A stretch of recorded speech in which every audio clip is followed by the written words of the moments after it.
एक लड़की की शादी उसकी मर्जी के खिलाफ एक सीधे साधे लड़के से की जाती है जिसके घर में एक माँ के अलावा और कोई नहीं है। दहेज में लड़के को बहुत सारे उपहार और पैसे मिले होते हैं। लड़की किसी और लड़के से बेहद प्यार करती थी और लड़का भी। लड़की शादी होके आ गई अपने ससुराल। सुहाग रात के वक्त लड़का दूध लेके आता है तो दुल्हन सवाल पूछती है अपने पति से। एक पत्नी की मर्जी के बिना पति उसको हाथ लगाए तो उसे बलात्कार कहते हैं या हक। पति ने कहा कि आपको इतनी लंबी और गहरी जाने की कोई जरूरत नहीं है, बस दूध लाया हूँ, पी लीजिएगा। हम सिर्फ आपको शुभ रात्रि कहने आए थे, ये कह के कमरे से निकल जाता है। लड़की मन मार कर रह जाती है क्योंकि लड़की चाहती थी कि झगड़ा हो ताकि मैं इस गवार से पीछा छुटा सकूं।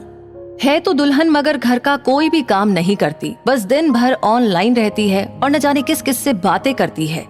मगर उधर लड़की की माँ बिना शिकायत के दिन भर चूल्हा चौका से लेकर घर का सारा काम करती, मगर हर पल अपने होठों पर मुस्कुराहट लेके फिरती। लड़का एक कंपनी में छोटा सा मुलाजिम है और बेहद ही मेहनती और ईमानदार। करीब महीने भर बीत गए मगर पति पत्नी अब तक साथ नहीं सोए। वैसे लड़का बहुत ही शांत स्वभाव वाला था, इसलिए वो ज्यादा बातें नहीं करता था। बस खाने के वक्त अपनी पत्नी से पूछ लेता था कि कहाँ खाओगी, अपने कमरे में या हमारे साथ। और सोने से पहले डायरी लिखने की आदत थी जो वो हर रात को लिखता था। लड़की के पास एक स्कूटी थी, वो हर रोज बाहर जाती थी। पति के ऑफिस जाने के बाद और पति के वापस लौटते ही आ जाती थी। छुट्टी का दिन था, लड़का भी घर पे ही था तो लड़की ने अच्छे भले खाने को भी गंदा कहकर माँ को अपशब्द बोलकर खाना फेंक दिया। मगर वो शांत रहने वाला उसका पति अपनी पत्नी पर हाथ उठा देता है, मगर माँ अपने बेटे को बहुत डांटती है। इधर लड़की को बहाना चाहिए था झगड़े का जो उसे मिल गया था। वो पैर पटकती हुई स्कूटी लेकर निकल पड़ती है। लड़की जो रोज घर से बाहर जाती थी वो अपने प्यार से मिलने जाती थी। लड़की भले टूटकर चाहती थी लड़के को, मगर उसे पता था कि हर लड़की की एक हद होती है जिसे इज्जत कहते हैं। उसने उसको बचाए रखा था। इधर लड़की अपने प्यार के पास पहुंचकर कहती है, अब तो एक पल भी उस घर में नहीं रहना है मुझे। आज गवार ने मुझ पर हाथ उठा के अच्छा नहीं किया। लड़का कहता है, अरे तुमसे तो मैं कब से कहता हूँ कि भाग चलो मेरे साथ कहीं दूर, मगर तुम हो कि आजकल पे लगी रहती हो। लड़की ने कहा कि शादी के दिन मैं आई तो थी तुम्हारे पास, तुम ही ने तो लौटाया था मुझे। लड़के ने कहा, खाली हाथ कहाँ तक भागोगी, तुम ही बोलो। मैंने तो कहा था कि कुछ पैसे और गहने साथ ले लो, तुम तो खाली हाथ आई थी। आखिर दूर एक नई जगह में जिंदगी नए सिरे से शुरू करने के लिए पैसे तो चाहिए ही ना। लड़की ने कहा, तुम्हारे और मेरे प्यार के बारे में जानकर मेरे घर वालों ने बैंक की पासबुक, एटीएम और मेरे गहने तक रख लिए थे, तो मैं क्या लाती अपने साथ। हम दोनों मेहनत करके कमा भी तो सकते थे। लड़का कहता है, इंसान पहले सोचता है और फिर काम करता है। खाली हाथ भागते तो ये इश्क का भूत 2 दिन में उतर जाता, समझी। और जब भी तुम्हें छूना चाहता हूँ, बहुत नखरे हैं तुम्हारे, बस कहती हो शादी के बाद। लड़की ने कहा, हाँ शादी के बाद ही अच्छा होता है ये सब, और सब तुम्हारा ही तो है। मैं आज भी एक कुंवारी लड़की हूँ, शादी करके भी आज तक उस गंवार के साथ सो न सकी क्योंकि तुम्हें ही अपना पति मान चुकी हूँ। बस तुम्हारे नाम की सिंदूर लगानी बाकी है, बस वो लगा दो, सब कुछ तुम अपनी मर्जी से करना। लड़के ने कहा, ठीक है मैं तैयार हूँ, मगर इस बार कुछ पैसे जरूर साथ लेके आना। ये मत सोचना कि हम दौलत से प्यार करते हैं, हम सिर्फ तुमसे प्यार करते हैं। बस कुछ छोटी मोटी बिजनेस के लिए पैसे चाहिए। लड़की ने कहा, उस गवार के पास कहाँ होगा पैसा, मेरे बाप से 3 लाख रुपया ऊपर से मारुति कार ली है, बस कुछ गहने हैं वो लेके आऊंगी आज। लड़का लड़की को होटल का पता देकर चला जाता है। लड़की घर आके फिर से लड़ाई करती है, मगर अफसोस वो अकेली चिल्लाती रहती है, उससे लड़ने वाला कोई नहीं था। रात 8 बजे लड़के का मैसेज आता है व्हाट्सएप पे कि कब आ रही हो। लड़की जवाब देती है कि सब्र करो, कोई सोया नहीं है, मैं 12 बजे से पहले पहुंच जाऊंगी क्योंकि यहाँ तुम्हारे बिना मेरी सांसें घुटती है। लड़का कहता है, ओके जल्दी आना, मैं होटल के बाहर खड़ा रहूंगा, बाय।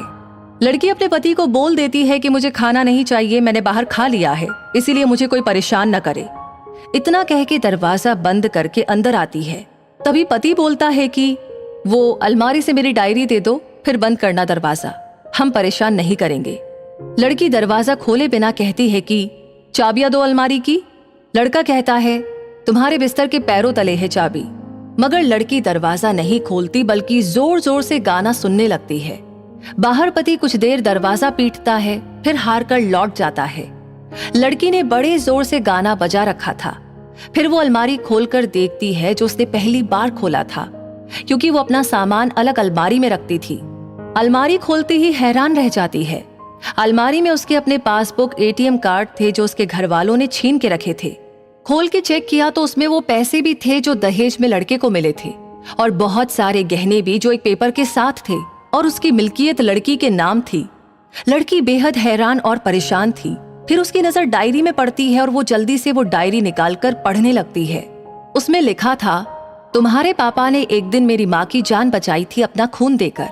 मैं अपनी माँ से बेहद प्यार करता हूँ, इसलिए मैंने झुककर आपके पापा को प्रणाम करके कहा कि आपका ये अनमोल एहसान कभी नहीं भूलूंगा। कुछ दिन बाद आपके पापा हमारे घर आए हमारे तुम्हारे रिश्ते की बात लेकर, मगर उन्होंने आपकी हर बात बताई हमें कि आप एक लड़के से बेहद प्यार करती हो। आपके पापा आपकी खुशी चाहते थे, इसलिए वो पहले लड़के को जानना चाहते थे। आखिर आप अपने पापा की प्रिंसेस जो थी, हर बाप अपनी प्रिंसेस के लिए एक अच्छा ईमानदार प्रिंस चाहता है।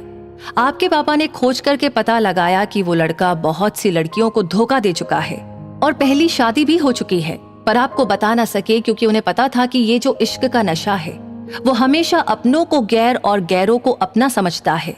एक बाप के मुंह से एक बेटी की कहानी सुनकर मैं अचंभित हो गया। हर बाप यहाँ तक शायद ही सोचे। मुझे यकीन हो गया था कि एक अच्छा पति होने का सम्मान मिले ना मिले, मगर एक दामाद होने की इज्जत मैं हमेशा पा सकता हूँ। मुझे दहेज में मिले सारे पैसे मैंने तुम्हारे अकाउंट में जमा कर दिए, और तुम्हारे घर से मिली गाड़ी आज भी तुम्हारे घर पे है, जो मैंने इसलिए भेजी ताकि जब तुम्हें मुझसे प्यार हो जाए तो साथ चलेंगे कहीं दूर घूमने। दहेज, इस नाम से नफरत है मुझे, क्योंकि मैंने दहेज में अपनी बहन और बाप को खोया है। मेरे बाप के अंतिम शब्द भी यही थे कि किसी बेटी के बाप से कभी एक रुपया न लेना। मर्द हो तो कमा के खिलाना। तुम आजाद हो, कहीं भी जा सकती हो। डायरी के बीच पन्नों पर तलाक के पेपर है, जहां मैंने पहले ही साइन कर दिया है।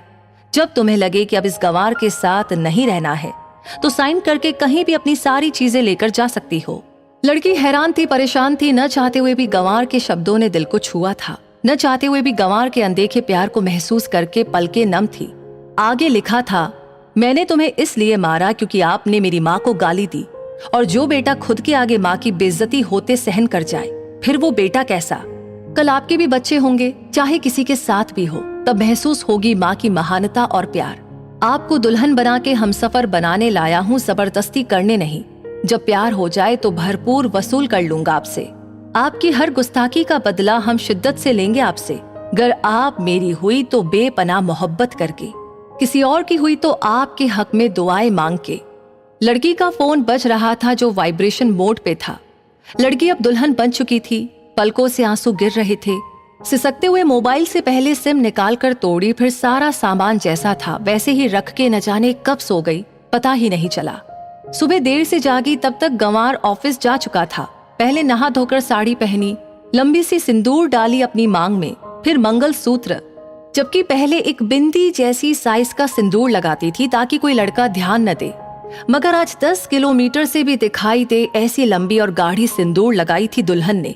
फिर किचन में जाके सासू माँ को जबरदस्ती कमरे में लेके तैयार होने को कहती है, और अपने गंवार पति के लिए थोड़ी नमकीन, थोड़ा हलवा और चाय बनाकर अपनी स्कूटी पर सासू माँ को जबरदस्ती बिठाकर, जबकि कुछ पता ही नहीं है उनको कि बहू आज मुझे कहाँ ले जा रही है, बस बैठ जाती है। फिर रास्ते में सासू माँ से पति के ऑफिस का पता पूछकर ऑफिस पहुंच जाती है। पति हैरान रह जाता है पत्नी को इस हालत में देखकर। पति कहता है, सब ठीक तो है ना माँ? मगर माँ बोलती इससे पहले ही पत्नी गले लगाकर कहती है, अब सब ठीक है, I love you for ever. Office के लोग सब खड़े हो जाते हैं तो दुल्हन कहती है, मैं इनकी धर्म पत्नी हूँ, बनवास गई थी, सुबह लौटी हूँ। अब 1 महीने तक मेरे पतिदेव ऑफिस में दिखाई नहीं देंगे। ऑफिस के लोग चौंक जाते हैं। दुल्हन कहती है, क्योंकि हम लंबी छुट्टी पे जा रहे हैं साथ साथ। पति कहता है, पागल हो गई हो क्या? दुल्हन कहती है, आपकी सादगी और भोलेपन ने बनाया है।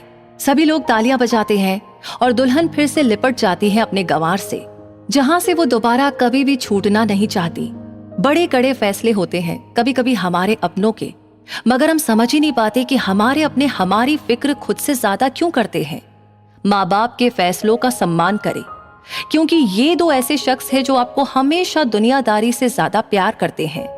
तो अगर वीडियो आपको अच्छी लगी हो तो इसे शेयर जरूर करें और वीडियो से आपको क्या सीख मिली कमेंट में अपनी राय जरूर दें। और ऐसे ही और वीडियोस देखते रहने के लिए हमारे पेज को फॉलो करना न भूलें।